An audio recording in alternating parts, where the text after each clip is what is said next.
The Galactic Council's Earth Embassy was always buzzing.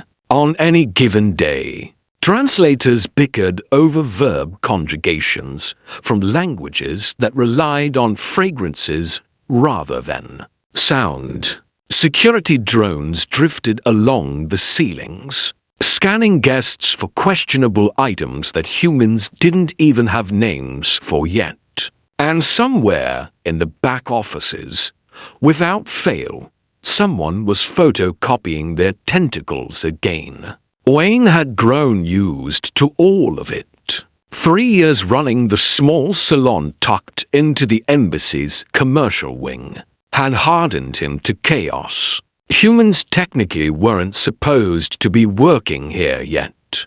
Not in such close quarters with so many alien species. Earth was still the awkward newcomer in the Galactic Council, barely a decade past first contact. Most species looked at humans the way scholars looked at overeager children, who had shown up to a graduate seminar with crayons. But Wayne had carved out a place for himself. Hair, fur, feathers, scales. If it grew from a sentient being's head, he had probably trimmed, shaped, or treated it.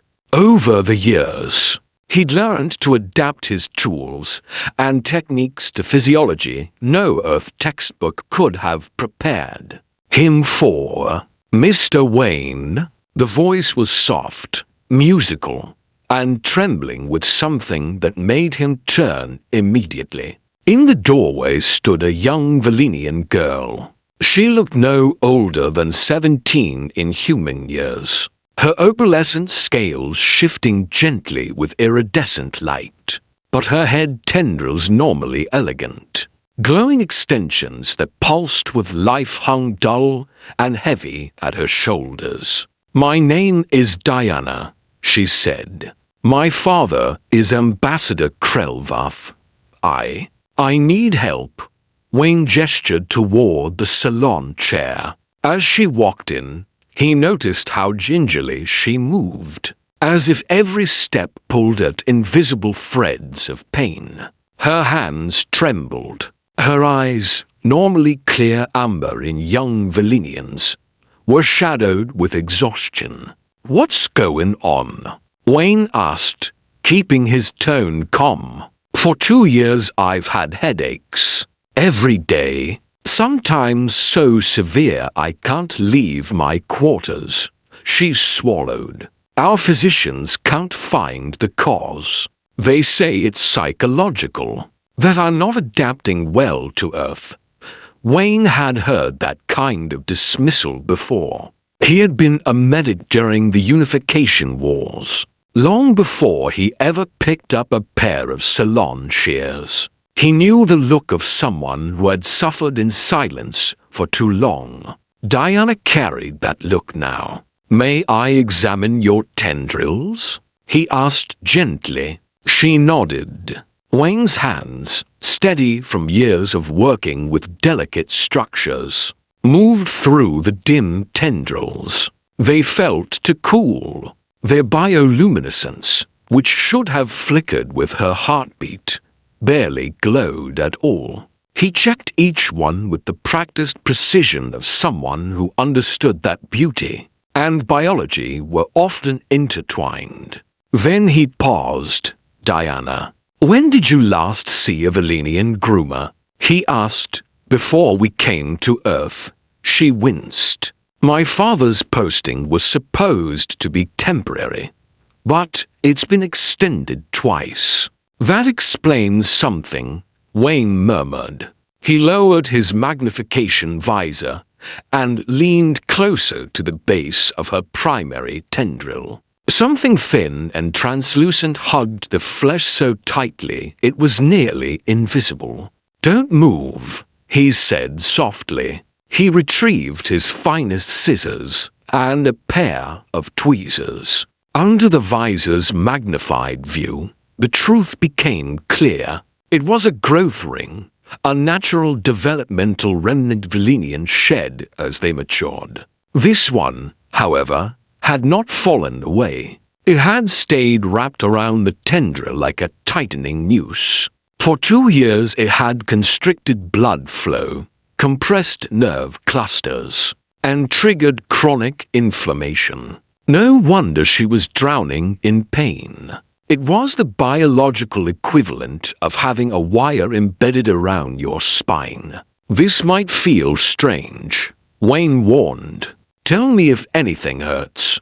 The work was delicate. The embedded ring had fused with the outer layers of her skin. One misjudged snip could cause permanent nerve damage. But Wayne had learned to work with what he had. Humanity's adaptability didn't come from its technology. It came from refusing to surrender to a problem.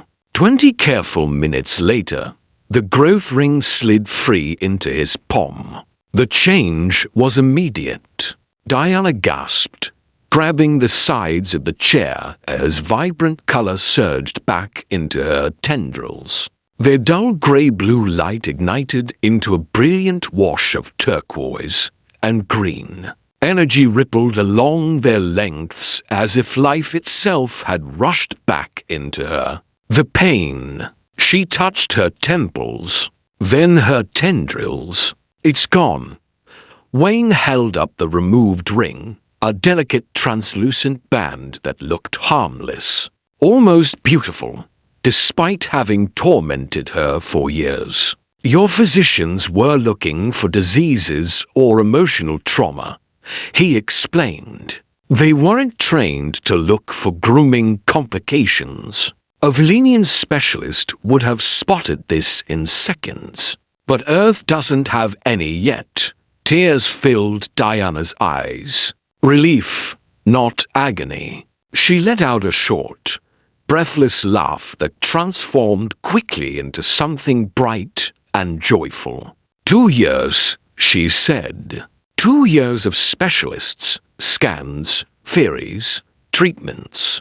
And you fixed it in 20 minutes with a pair of scissors. Sometimes the solution isn't complicated, Wayne replied. You just need someone willing to look from a different angle.